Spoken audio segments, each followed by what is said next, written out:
Assalamualaikum warahmatullahi wabarakatuh. Perkenalkan, aku Rizmita Kinanti Miranda, NIM 181201057 dari kelas Manajemen Hutan 7, Fakultas Kehutanan, Universitas Sumatera Utara.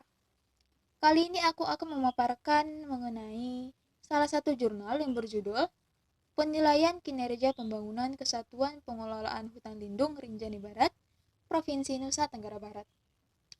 Jurnal ini ditulis oleh Andi Hairil Ihsan dan Indra Gumai Febriano, dipublikasikan pada tahun 2015 dalam serial Jurnal Hutan Tropis Volume 3 nomor 2.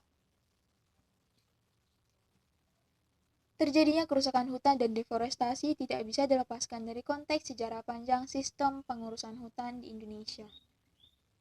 Kerusakan hutan yang terus terjadi tidak hanya menyebabkan kerugian ekonomi bagi negara, tapi juga akan menurunkan daya dukung ekologis bagi kehidupan umat manusia. Dan sebelum diterbitkannya Undang-Undang Nomor 41 Tahun 1999, konsep KPH hanya ada di dalam kawasan hutan negara yang dikelola oleh Perum Perhutani di Pulau Jawa seluas 2.448.043,4 hektar atau sekitar 1,6% dari luas total kawasan hutan yang ditunjuk sebagai hutan negara. Pengelolaan hutan ini pun sesungguhnya hanya melanjutkan pengelolaan KPH yang sudah dibuat oleh pemerintah kolonial Belanda dengan cara kebijakan kehutanan konvensial. Konsep KPH yang baru diharapkan menjadi prasyarat agar terlaksananya sistem pengelolaan hutan yang lestari dan berkeadilan. Peran KPH akan menggeser titik tumpu peran birokrat kehutanan dari forest administrator menjadi forest manager, serta meningkatkan transparansi dan akuntabilitas tata kelola hutan.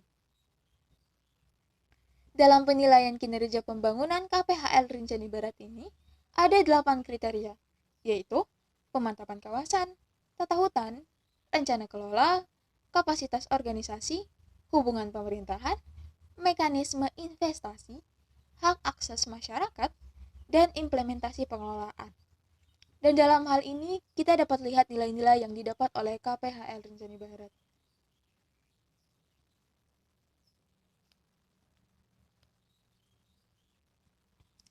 Pemantapan kawasan. Proses tata batas di KPHL Rinjani Barat mengacu pada hasil penataan batas yang dilakukan pada tahun 1954. Nah, pada tahun 1993 hingga tahun 2012, sebagian wilayah tersebut sudah direkonstruksi sepanjang 167,7 km. Namun, tidak dapat dipungkiri selama ini untuk kegiatan pelaksanaan tata batas KPH Rinjani Barat itu bergantung pada BPKH sebagai salah satu UPT Kementerian Lingkungan Hidup dan Kehutanan yang salah satu tugas pokoknya untuk melaksanakan kegiatan tata batas.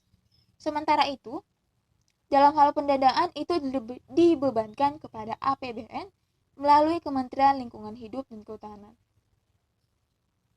Selain itu, masih ada kendala yang mempengaruhi terhambatnya proses tata batas ini, yaitu masih terjadinya konflik penguasaan dan pengelolaan hutan di beberapa desa, seperti di Desa Akar-Akar, Desa Rempek, dan Desa Senaru. Konflik di desa-desa ini ada yang sudah diselesaikan dengan KPH, yaitu dengan menindaklanjuti sistem pengelolaan berbasis kemitraan. Dan di Desa Rempek sendiri itu sudah terbentuk koperasi hasil kerjasama masyarakat dengan pihak KPH.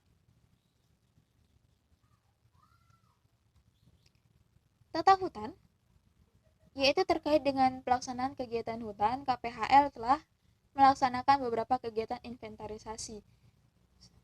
Pada tahun 2011, itu sudah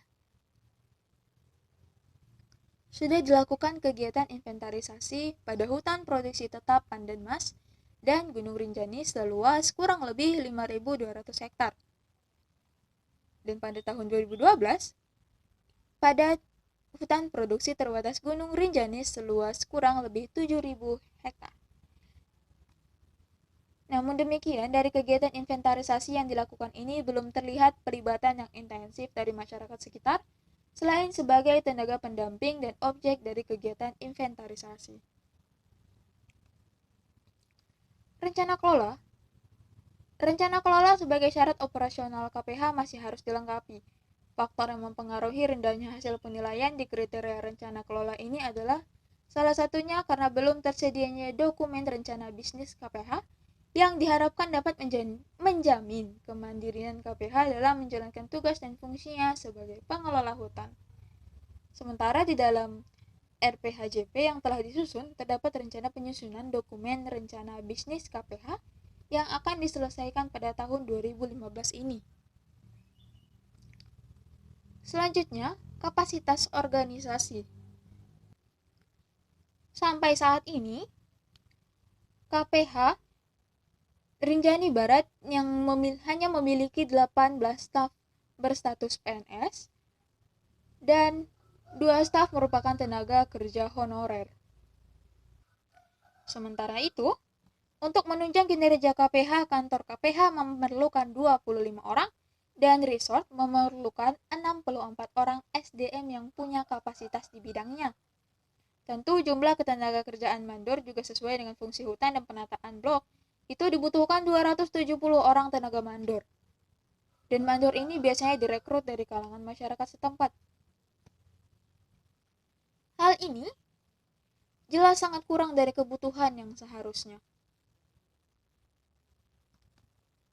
Pada hubungan pemerintahan, saat ini landasan hukum operasionalisasi KPH Rinjani Barat diatur dalam Peraturan Daerah Nusa Tenggara Barat Nomor 13 Tahun 2014.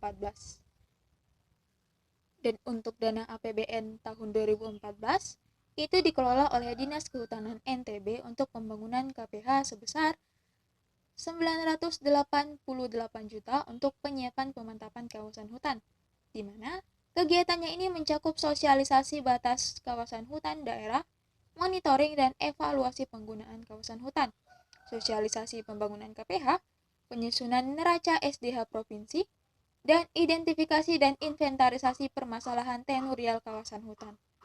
Sementara, untuk fasilitas operasional KPH itu diperoleh dari Ditjen Bina Usaha Kehutanan sebesar 197,6 juta rupiah dan alokasi dana dari APBD untuk rehabilitas hutan dan pemantapan operasional KPH sebesar 565,2 juta rupiah. Dan untuk pendanaan lainnya, KPH Rinjani Barat bekerja sama dengan NGO lokal dan nasional serta pihak-pihak terkait seperti Universitas Mataram dan lain-lain. Pada mekanisme investasi, KPHL Rinjani Barat belum memiliki sistem yang menjamin keamanan dan keberlangsungan investasi dari pihak lain. Hal ini dapat dilihat dari tidak adanya struktur dan SOP yang menjamin pelayanan investasi dapat dijalankan dengan baik dan terukur, termasuk mekanisme bagi hasil dari proses investasi tersebut. Selanjutnya, hak akses masyarakat. Hak akses masyarakat secara umum sudah tertuang pada dokumen perencanaan KPH. Jaminan tersebut dituangkan dalam bentuk pengembangan sistem kemitraan masyarakat, pengembangan PHBM seperti HKM dan HTR, khususnya pada wilayah yang sudah memperoleh IUPHHKM dan kawasan tertentu serta pengakuan hak masyarakat adat melalui keputusan bersama antara KKPH dengan perwakilan lembaga adat di Kabupaten Lombok Utara. Dan dalam peningkatan kesadaran masyarakat tentang pengelolaan hutan akan ditempuh melalui berbagai tahapan, yaitu pembentukan kelompok tani hutan 200 KTH, pembinaan kelompok tani hutan 10 kegiatan, pengembangan tanaman produktif di bawah tegakan 9.000 hektar, bantuan peralatan TTG dan hasil kemasan olahan HHBK 36 paket, pembinaan kelompok usaha perlebahan 9 unit, koperasi kelompok tani hutan 36 koperasi, dan fasilitas perkreditan kemitraan kehutanan 60 kegiatan. Selain itu, pengusaha kehutanan tidak melibatkan masyarakat dalam perencanaan dan pengelolaan. Kebanyakan masyarakat berperan sebagai tenaga kerja di perusahaan tersebut. Terakhir, implementasi pengelolaan. Belum terdapat proses sinkronisasi antara dokumen perencanaan yang dimiliki KPH dengan pemegang izin di wilayah KPH tersebut, termasuk masyarakat dan pengusaha. Dalam konteks pengelolaan lainnya seperti fasilitasi pemasaran dan pembinaan masyarakat di sekitar kawasan hutan belum dilakukan secara maksimal oleh KPH. Kegiatan konservasi sumber daya alam yang dilakukan KPHL Rinjani Barat pada tahun 2010 hingga 2013 antara lainnya ialah identifikasi habitat satwa dilindungi, identifikasi objek daya tarik wisata, dan pembuatan blok inti atau blok khusus atau blok perlindungan yang dipersiapkan sebagai tempat pelindungan sistem penyangga kehidupan dan pelestarian satwa atau flora yang dilindungi. Sedangkan kegiatan dari Balai Taman Nasional Gunung Rinjani yaitu pembinaan model desa konservasi. Terakhir kesimpulannya, KPH Rinjani sudah cukup siap untuk mewujudkan fungsinya sebagai unit pengelola kehutanan di tingkat tapak. Namun beberapa kriteria perlu diperkuat untuk menjamin operasionalisasi KPH di tingkat tapak yaitu kemantapan kawasan, rencana kelola, dan mekanisme investasi. Kebutuhan SDM yang berkualitas dan memadai menjadi persoalan utama dalam mendorong operasionalisasi kelembagaan KPH, sehingga menghambat implementasi program-program yang telah direncanakan dalam RPHJP KPH.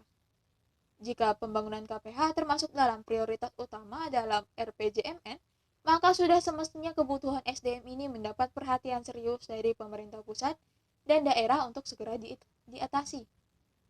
Demikian juga dalam konteks penataan sistem kelembagaan KPH yang selama ini dirasakan masih sangat lemah, baik dari sisi dukungan regulasi, infrastruktur, dan pendanaan. Sekian yang dapat aku paparkan. Terima kasih sudah mendengarkan dan mohon maaf untuk semua kesalahan. Terakhir, wassalamualaikum warahmatullahi wabarakatuh.